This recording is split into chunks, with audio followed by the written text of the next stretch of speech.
भाजपचे आमदार गणपत गायकवाड यांच्या गोळीबारामध्ये जखमी झालेले शिवसेनेचे कल्याण विभाग शहर प्रमुख आणि माजी नगरसेवक महेश गायकवाड आणि त्यांचे सहकारी राहुल पाटील यांना तब्बल 14 दिवसांनी आज ज्युपिटर रुग्णालयातून दुपारनंतर डिस्चार्ज मिळणार आहे। त्यांच्या निकटवर्तीयांनी या संदर्भातली माहिती दिली आहे।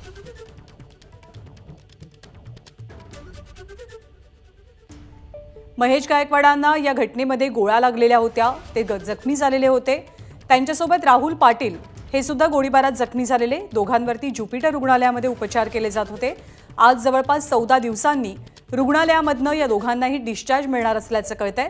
त्या दोघांची प्रकृती आता स्थिर असल्याची माहिती डॉक्टरांच्या वतीनं दिली जाते। उल्हासनगरच्या हिललाईन पोलीस स्टेशनमध्येच गोळीबाराचा हा सगळा थरार घडलेला होता।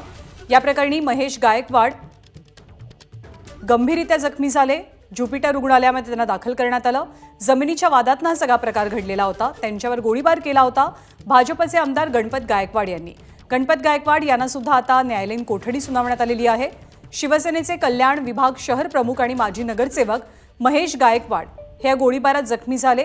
त्याच गोळीबाराची ही सीसीटीव्ही दृश्य आपण पाहतोय। जखमी झालेल्या दोघांनाही आज डिस्चार्ज मिळतोय। एबीपी माझा, उघडा डोळे बघा नीट।